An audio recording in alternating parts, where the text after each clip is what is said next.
UP विधानसभा चुनाव उपचुनाव की बात की जाए तो सियासी घमासान तेज हो चुकी है। जहां सपा अपने पत्ते खोल रही है, वहीं कांग्रेस कहीं न कहीं फिर से यूपी उपचुनाव में पीछे नजर आ रही है।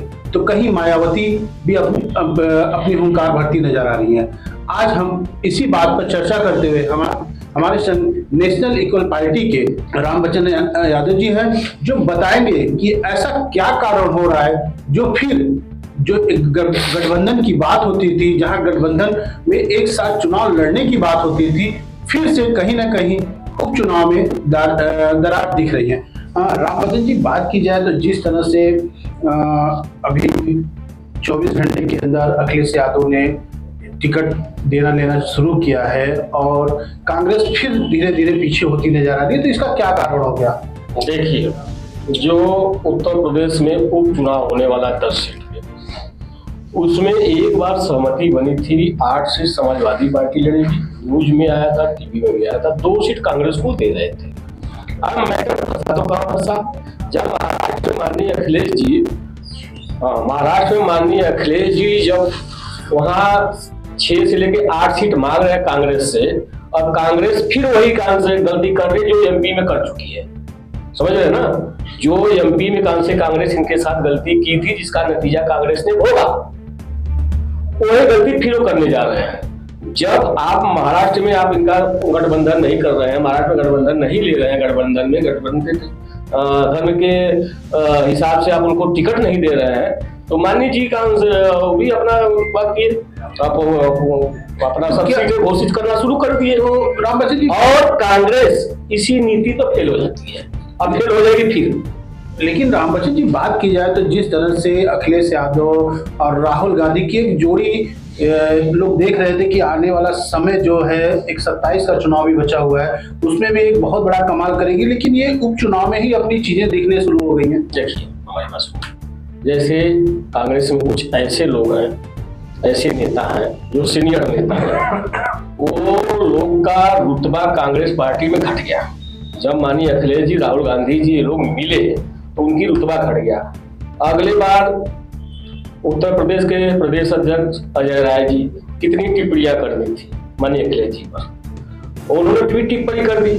आप कहीं राष्ट्रीय अध्यक्ष, इतनी बड़ी पार्टी उत्तर प्रदेश में 2nd पोजीशन में, आज के डेट में 1st पोजीशन, लोकसभा चुनाव को देखते हुए आज वो सबसे बड़ी पार्टी उत्तर प्रदेश की है समाजवादी पार्टी। क्या आने वाला समय जो, पहले मेरी बात सुनिए, आप जब ऐसा काम करेंगे, वो वहाँ 6 सीट मांग रहे हैं, ठीक है, आप लोग अपनी बैठक करिए, मीटिंग करिए, 6 नहीं 4 या 5 जो है उसको काम से गठबंधन या जो ये सब है अपना उस धर्म को निभाना चाहिए कांग्रेस को।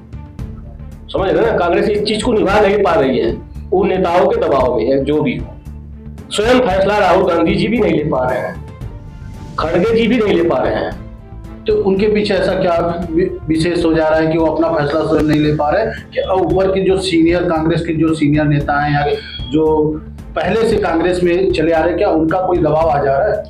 हमको तो यही लगता है कोई दबाव है, तब उनके फैसलों को नहीं माना जा रहा है। जबकि उन्होंने माननीय अखिलेश जी झुक भी गए, समझौता भी कर लिए, वो अपने वही झुकना मजबूर स्वाभाविक मान लिए कि भाई अगर थोड़ा सा हम अगर झुक जाते हैं तो हमारा गठबंधन या सब कुछ बचा रहेगा, हम लोग आगे एकजुटता के साथ लड़ेंगे और ये भ्रष्टाचार सरकार जो है बीजेपी के, इसको हम लोग हटाएंगे। अब बात की जाए मझवा उपचुनाव में, जिस तरह से क्या ज्योति बिंद को टिकट दिए हैं अखिलेश यादव जी, क्या लगता है कि वो बीजेपी के कैंडिडेट को एक अच्छा टक्कर दे पाएंगे? जी बिल्कुल, ये राजघराने की कान से बहू है और ये कान से राजनीतिक घराने की बहू है, राजनीतिक से इसका रिश्ता रहा हुआ, हर एक माने में इनका कान से वहाँ पे अच्छा बोलवाला भी है, अच्छा संबंध भी है मझवा विधानसभा के जनताओं से, इसलिए सब जांच पड़ताल करने के बाद ही माननीय जी ने इनको उम्मीदवार के तौर पर उतारा है और जीत इनकी सुनिश्चित हो गई। मैं कहता हूँ यह डॉक्टर ज्योति बिंद चुनाव धड़ल्ले के साथ जीत रही है। लेकिन कहीं ना कहीं बीजेपी भी तो लगी हुई है, इस बीजेपी का जो इसमें विपरीत चल रहा है, बीजेपी से जनता विपरीत हो चुकी है, मतलब जनता अब उनको लाइक नहीं कर रही है। अगर जनता लाइक करती तो लोकसभा चुनाव में बीजेपी की एक बैग आधी सीट नहीं हो जाती। लेकिन बीजेपी इस चुनाव से 2027 का चुनाव देख रही है। देखिए बीजेपी 2027 का चुनाव देख रहे हैं। 2027 में आप देखिए माननीय अखिलेश जी का होल्डिंग लगना शुरू हो गया। 2027 में विजय का अभी से शुरू हो गया। लेकिन ऐसे तो ऐसा सर्वे हुआ है जनता उत्तर प्रदेश के जनता घर घर जाके और ऐसे लोग सर्वे कर लिए हैं समाजवादी पार्टी और कि 2027 में माननीय जी का सरकार बनने पर है। जनता एकदम उत्साहित है माननीय जी को मुख्यमंत्री और सत्ता देने के लिए। लेकिन कहीं ना कहीं बीजेपी भी कह रही है कि 2027 में पूर्ण रूप से वो आएंगे और फिर से एक नया सनातन धर्म की बात होगी। सनातन के लिए सुनिए, आप सनातन धर्म की बात करते हैं। आप जब एक चर्चा एक आई थी बहुत तगड़ी गान से वीडियो वायरल हुआ था, जो एक मंदिर है जहाँ प्रसाद में चर्बी क्या ऐसा, ये कौन सा सनातन? जब प्रसाद में आप चर्बी कहाँ से मिला के दे रहे हो, पूरा आया था, तो ये सनातन क्या है? लेकिन उस पर तो जांच भी बैठाया गया। जांच बैठाएंगे तो क्या हुआ उसमें? जांच को दबा देते हैं। हर चीज को जांच में लोग दबा दे रहे हैं। कोई घटना का खुलासा नहीं कर रहे हैं। 2 महीने 3 महीने में खुलासा हम दबा के कर रहे हैं। तो क्या कहीं ना कहीं बीजेपी सरकार में प्रशासन लूज नजर आ रही है? नहीं, प्रशासन शासन एकदम बीजेपी सरकार में, कानून व्यवस्था देखो बीजेपी सरकार में एकदम जीरो के बराबर चली गई है। हाँ, माफियाओं गुंडों का एकदम बोलबाला चल रहा है। मैं बार बार कह रहा हूँ, अभी आप देख लीजिए 22 अक्टूबर को मिर्जापुर में एक प्रधानाध्यापक के ऊपर कान से उनका जानलेवा मतलब गोली मारकर हत्या कर दी गई। ऐसे तमाम घटनाएं हो रही हैं। और बहराइच में आप देख लीजिए, लेकिन प्रशासन बहराइच में आप देखिए हिंदू मुस्लिम से लड़ाई का क्या है।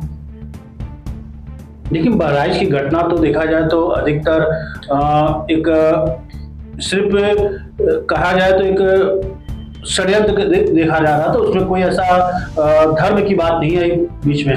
देखिए, षड्यंत्र रचना धर्म की बात नहीं है। मुसलमान और हिंदू की वहां पे कान से आगजनी हुआ, ऐसे बड़े मतलब एक प्रकार से सोचिए तो बहुत बड़ी घटना है। लेकिन अभी फिर भी देखिए, शासन प्रशासन को कोई ऐसी पार्टी नहीं कहती है कि आप गुनहगारों को मत पकड़िए, गुनहगारों को आप सजा मत दिलवाइए। कोई विरोधवादी पार्टी ऐसा नहीं बोलती है। जो गुनहगार है उनका जांच करिए, जांच करके उनके बाद जो कार्रवाई करना हो करिए। लेकिन बहराइच कांड के बाद मदरसों पर भी 495 मदरसों पे ATS ने जांच बैठा दी है। तो वो कितना मतलब सही लग रहा है? देखिए, ये मुसलमान विरोधी यादव विरोधी सरकार है। ऐसा कैसे हो रहा है? ऐसा हो रहा है। यहाँ तो मुख्यमंत्री यादव हैं आपके। कहाँ? अरे हाँ, MP में। हाँ, MP में उन्होंने कहा से लोकसभा के चुनाव को देखते हुए माननीय अखिलेश जी का काट वहां कहा से काटने के लिए, यानी उनके जब देखे कितना वोट इनका हो रहा है, भले सीट नहीं निकली है मैं मानता हूं, मगर उन्होंने जो वोट का परसेंटेज अपना बढ़ाया है उसके चलते उनको मुख्यमंत्री बनाया गया।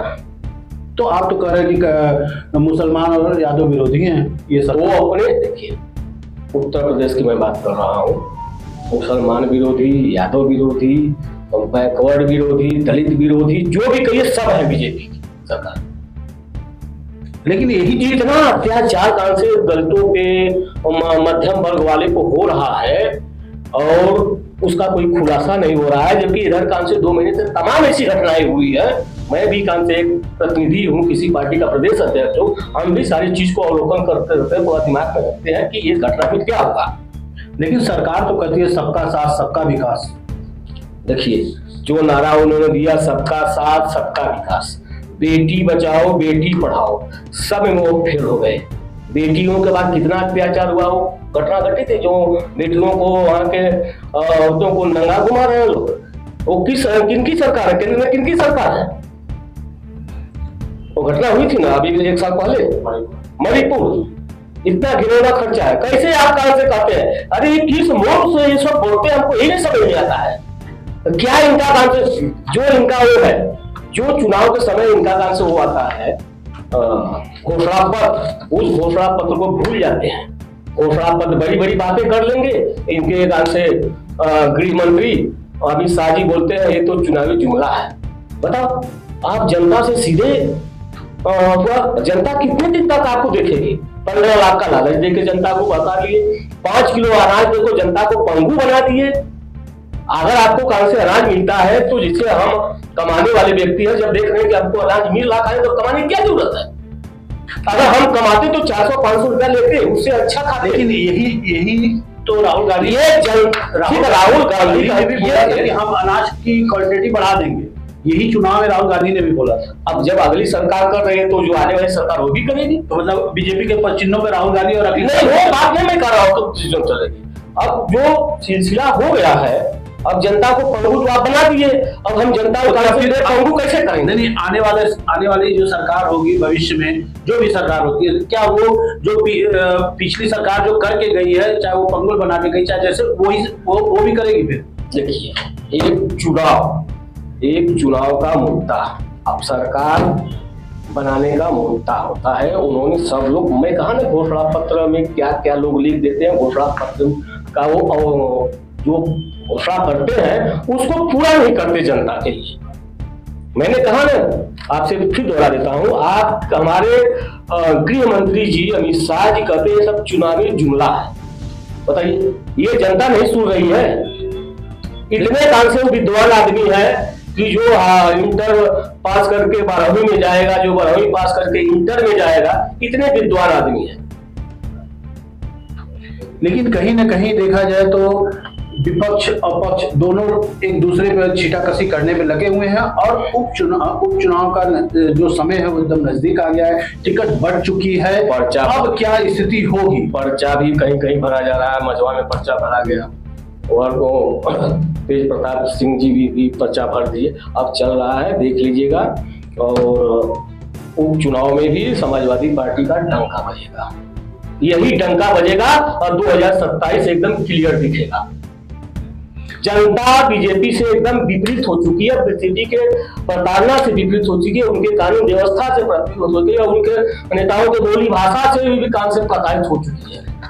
जिस तरह से अभी देखा आप लोगों ने, सियासती जो हमारा एक विशेष एपिसोड है जिसमें सियासत की बात करते हैं लोगों से, क्या होगा आने वाला समय राजनीतिक परिवेश में।